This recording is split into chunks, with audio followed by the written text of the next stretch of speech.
We have everything, yet we feel nothing. The fridge is full, the Wi-Fi is strong, the notifications won't stop, and yet there it is again, that hollow feeling at 2 a.m. A generation that can access the world in one tap but struggles to feel alive in it. Why? How can we live in an age of endless comfort but feel so endlessly lost? This isn't just a mood swing, it's a cultural epidemic. Modern life promised us convenience, connection, and control. Instead, it delivered noise, anxiety, and disconnection dressed in dopamine. So maybe the real question isn't, why are we unhappy? But what have we traded for this kind of life? One, the psychological and social roots of emptiness. Let's face it, modern life feels like it should be amazing. You can order sushi at 3 a.m., swipe your way to romance, and stream 10,000 years of human creativity without leaving your bed. You'd think this would produce deeply fulfilled, spiritually radiant human beings. Instead, we're anxious, disconnected, and scrolling ourselves into oblivion. Why? Well, the answer isn't found in your notification settings. It's buried deeper, in the very structure of how we now live, think, and define ourselves. The loss of inner anchors. Start here. We've been taught to build lives outward, not inward. From an early age, we're asked, what do you want to be, not who are you? Identity is treated like a business plan, something you develop, refine, and pitch to the world. The result, we're always becoming, but never arriving. We craft personas for employers, relationships, and Instagram, but forget the quiet center behind them all. It's not just exhausting, it's destabilizing. When your sense of self depends on performance, feedback, and metrics, what happens when the likes stop, or the job disappears, or the world simply doesn't applaud? That emptiness isn't failure, it's exposure. It's what's left when all the noise fades and you realize you never really learned how to be with yourself. Achievement addiction and the tyranny of optimization. Modern society worships the idea of constant improvement. You should always be upgrading your skills, your mindset, your wardrobe, even your sleep schedule. Being good enough is offensive. You must be exceptional and preferably monetizable. It sounds empowering, but there's a dark twist. When you're always a work in progress, you're never complete. There's no endpoint, no inner peace, just a productivity hamster wheel with slightly better shoes every year. This mindset turns people into projects, and not soulful creative projects, more like corporate rebrands. We apply business logic to the human soul. What are your goals? What's your 5-year plan? How can you scale your potential? At some point, you stop being a person and start being a personal development spreadsheet. And guess what? Spreadsheets don't feel joy. The illusion of freedom through consumerism. Somewhere along the way, we began to believe that freedom meant having endless choices, especially choices we can buy. You can choose your phone, your shoes, your politics, your aesthetic. Express yourself, they say, usually while selling you something. Consumerism masquerades as individuality, but in reality, it just reduces identity to shopping preferences. We don't become who we are, we purchase who we want others to think we are. And it works, for a while. That new gadget, that perfect outfit, that artisanal matcha, it does spark a hit of dopamine. You feel like someone. But dopamine isn't meaning, and like all highs, it fades. What's left is the hangover, a dull ache, a craving for the next hit, and the creeping suspicion that none of this actually matters. Erich Fromm nailed it decades ago when he warned of the rise of the consuming self, a person more focused on having than being. The terrifying irony, we own more than ever but feel emptier than ever. Social media, the theater of the self. If ancient temples were built to worship gods, today's temples are digital, and they worship the self. Social media promise connection, but more often it delivers performance. Platforms become stages, and we all play the role of ideal me. Every post is curated, every comment is strategy. We aren't communicating, we're branding. And while we might have thousands of followers, we can still feel completely unseen, because likes aren't intimacy, comments aren't companionship. Viral fame is not validation. The real tragedy? Social media doesn't just distort how we see others, it distorts how we see ourselves. We begin to treat our own lives as content. Moments aren't for feeling, they're for documenting. The vacation isn't for rest, it's for photos. The dinner isn't for conversation, it's for aesthetics. We don't ask, how do I feel? We ask, how does this look? Over time, we become spectators of our own existence. Alienation in a hyper-connected world. Here's the paradox of our age. We're connected all the time, but increasingly alone. We have more friends, but fewer friendships. We communicate constantly, but rarely with depth. It's like we're drowning in information but starving for meaning. Fromm would call this alienation, the condition where human beings are estranged from their work, their community, their nature, and themselves. Modern life, in his view, uproots us from anything stable or sacred. We become isolated atoms in a crowded marketplace. We work jobs that feel pointless, in systems we don't understand, to earn money we use to buy things we're told will make us whole. But the hole doesn't fill, because consumption is a distraction, not a cure. Alienation isn't loud, it doesn't scream, it just sits there quietly in the background, making life feel flat, even when everything seems fine. The death of shared meaning. Finally, we must face the silent collapse of collective narratives. For most of human history, people lived within shared stories, myths, religions, rituals, traditions. These weren't just cultural accessories, they were psychological scaffolding. They told you who you were, why you were here, and what mattered. Today, we've deconstructed those stories. We've rejected them as outdated, rigid, or oppressive. Fair enough, many were, but we didn't replace them with anything. We traded unity for irony, meaning for aesthetics, faith for algorithms. The result? We're spiritually malnourished. Not because we're stupid, but because we're starving for a why in a world obsessed with how much. A society can survive without gods, but can it survive without purpose?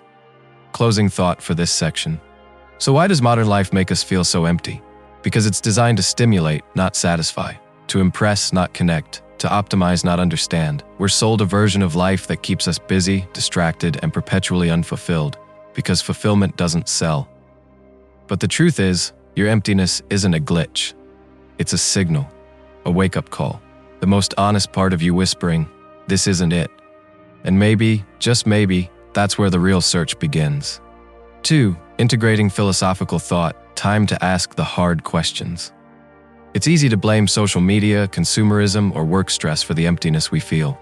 And in part, we'd be right. But at some point, surface-level explanations start to wear thin. They sound like life hacks for a soul that's quietly unraveling. That's when we need to dig deeper, beneath the apps, the algorithms, and the ambition, and ask questions that are, well, ancient. Because this emptiness isn't just a glitch in our daily routine. It's a spiritual dissonance that philosophers have been diagnosing for centuries. And in that timeless conversation, names like Camus, Kierkegaard, and Frankl speak with striking relevance. Camus and the absurd, life as a play without a script. Albert Camus, the philosopher-poet of the absurd, looked around at modern life and saw a tragic comedy. Humans crave meaning, deep, lasting, cosmic meaning. But the universe? Silent, unmoved, a cold stage with no script. That mismatch between what we want and what the world offers, Camus calls it the absurd. This isn't despair, he says. It's just reality. You wake up, do your work, scroll through endless content and ask, what's the point? But instead of giving up, Camus urges us to revolt, not with pitchforks but with presence, with courage, with style. He gives us the image of Sisyphus condemned to roll a boulder uphill for eternity. But instead of pitying him, Camus says, imagine Sisyphus smiling. Why? Because when you accept the absurd, you're free. You stop demanding meaning and start making it, moment by moment, rock by rock. In a world obsessed with goals and timelines, Camus whispers, just be alive, that's enough rebellion for today. Kierkegaard and the anxiety of infinite freedom. Søren Kierkegaard, a Danish philosopher with the soul of a poet, wasn't worried about meaninglessness. He was worried about freedom, too much of it. When traditional religion and societal roles began to collapse in modern Europe, he saw something strange emerge. People weren't liberated, they were panicked. Because when everything becomes possible, nothing feels certain.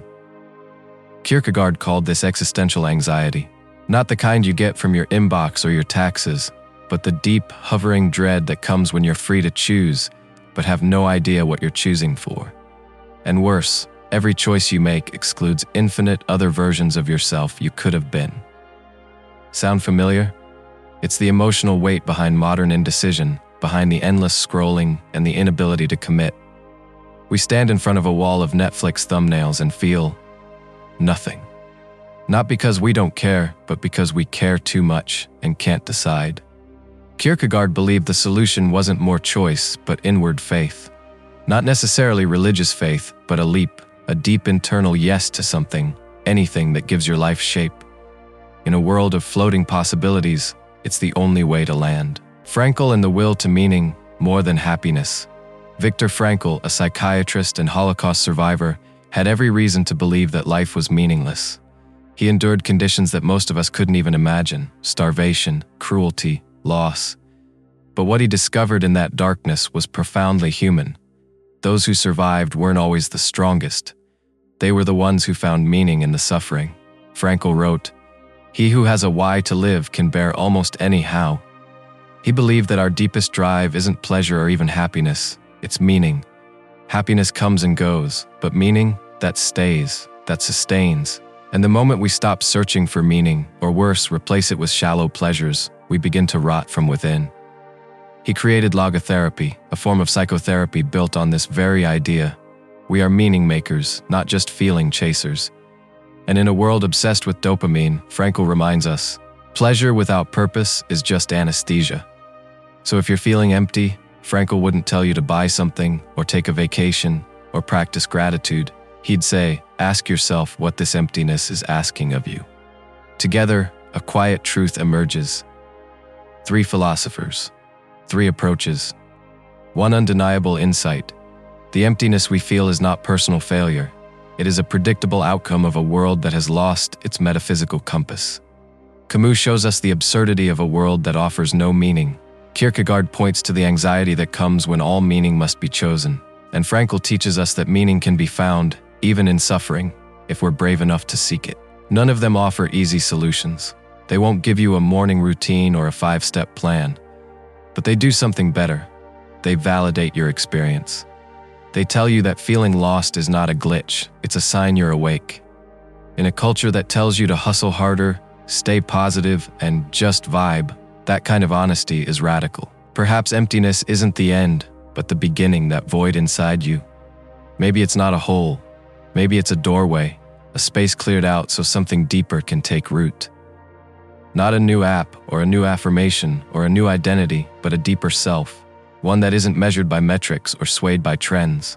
Philosophy doesn't hand out answers, but it does give us language, words sturdy enough to hold our uncertainty. And sometimes that's enough. In a world obsessed with knowing, perhaps the real wisdom is learning to stay with the questions. So if you're feeling empty, don't rush to fill the silence. Stay there a moment. Listen. There may be something sacred in the stillness. Because in the end, what if the very thing that feels like the problem is also the beginning of your becoming? 3. Contrasting modern life with traditional society.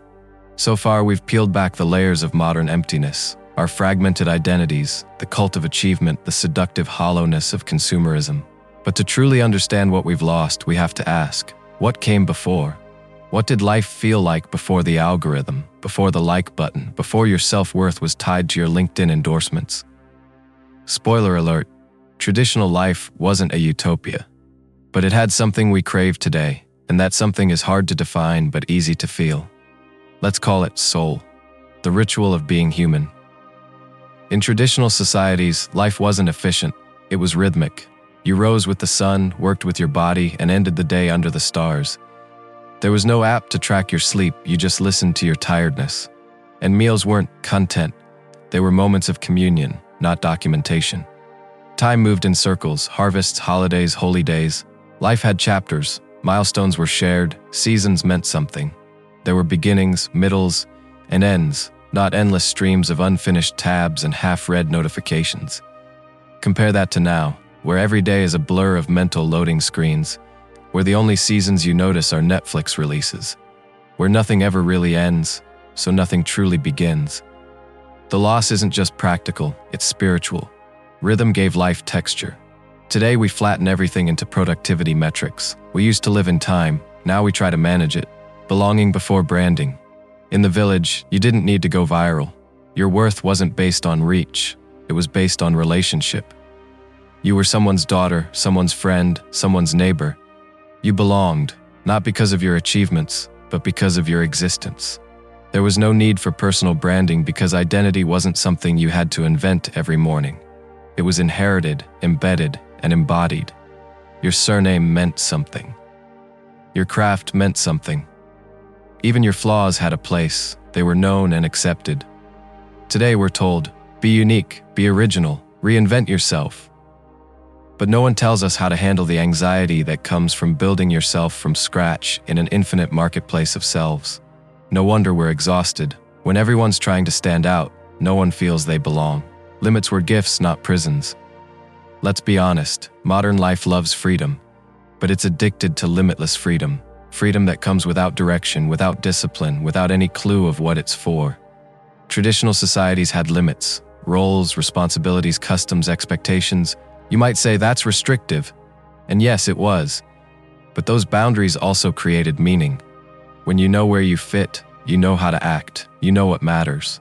Today, the story is flipped. You can be anything, you can do anything, which sounds empowering until you actually try it. Then comes the existential vertigo. If everything is possible, then what is worth doing? Unlimited freedom without purpose doesn't liberate, it disorients. In traditional life, you were a thread in a tapestry. Now you're an icon on a screen, floating an infinite scroll. Structure wasn't oppression, it was orientation. Pain was shared, not streamed. Traditional communities didn't outsource grief to therapists or bottle it up in silence. Pain was public, and therefore bearable. When someone died, the whole village mourned. When crops failed, the whole community felt it. You were never alone in your suffering. Modern life, on the other hand, privatizes everything. We put on a brave face, throw a filter over the breakdown, and keep scrolling. Our most human moments, grief, confusion, despair, have become awkward interruptions in a culture obsessed with curated positivity. But here's the thing, pain needs presence, it needs ritual, it needs witness. Traditional societies understood this. They held each other through the hard stuff. Today we post about it and wonder why we still feel empty. 1,000 thoughts and prayers online are not the same as one hand holding yours in silence. Faith was a framework, not a meme. Religion in traditional life wasn't a lifestyle accessory. It wasn't a morning affirmation or a trending TikTok mantra. It was the operating system of reality. Faith provided answers, not perfect ones, but grounding ones. You were born into a story that had a purpose, a direction, a moral compass. Modernity dismantled all that. In the name of progress and individualism, we traded shared truths for subjective experiences. We abandoned the sacred and embraced the ironic. Now people worship self-care, hustle culture, or the algorithm. But these are brittle gods. They don't hold you when your life falls apart. We mock old religions, then burn sage and buy crystals from Amazon to replace them. We laugh at superstition but check our horoscopes when we're lost. The truth, we're not less spiritual, we're just spiritually confused. You don't need to go back to church, but you do need a North Star. And Spotify playlists can only do so much. A sense of place, a sense of home. In traditional societies, home wasn't just a real estate investment, it was an anchor, a place that remembered you, that knew your footsteps, your family tree, your laughter. Land was sacred. Houses were lived in, not staged. People aged with places. There was continuity. Today, mobility is king. People move every year. Cities change overnight. Neighborhoods become commodities. We chase better opportunities and end up rootless. It's easier to meet someone on another continent than to know your next-door neighbor. But roots matter. Trees without roots fall in storms. So do people. What did we lose? Here's the punchline. Modern life won, but at a cost. We gained freedom but lost belonging. We gained efficiency but lost ritual. We gained mobility but lost roots. We gained knowledge but lost wisdom. Traditional life wasn't perfect. It was messy, unfair, and often brutal. But it had one thing modernity cannot mass produce: coherence. Life made sense. You knew who you were, what mattered, and why you were here. Today, we know too much and understand too little. We are so free, we've forgotten what to do with it. Final reflection. So what's the takeaway here? Not that we should go back, but that we should slow down, that we should remember. That maybe, just maybe, in our race to improve everything, we misplaced the things that made life feel full to begin with. Meaning doesn't come from novelty. It comes from roots, from limits, from being held in something larger than yourself. Traditional societies weren't perfect, but they were human. And that's something we urgently need to relearn, because sometimes the way forward starts with looking back. So why does modern society make us feel empty? Because it disconnects us from ourselves, from each other, and from any deeper purpose. It replaces community with content, meaning with metrics, and love with likes. But here's the good news. Emptiness isn't a dead end, it's a doorway, a signal that something deeper is calling. And maybe, just maybe, the antidote to our emptiness isn't more, but less. Less noise, less chasing, less pretending. More silence, more connection, more truth. After all, you're not broken, the system is. If this video stirred something in you, don't scroll away. Sit with it, reflect, share it with someone who needs to hear it. Subscribe for more conversations that go beyond the surface. And remember, meaning isn't found, it's built. One honest moment at a time.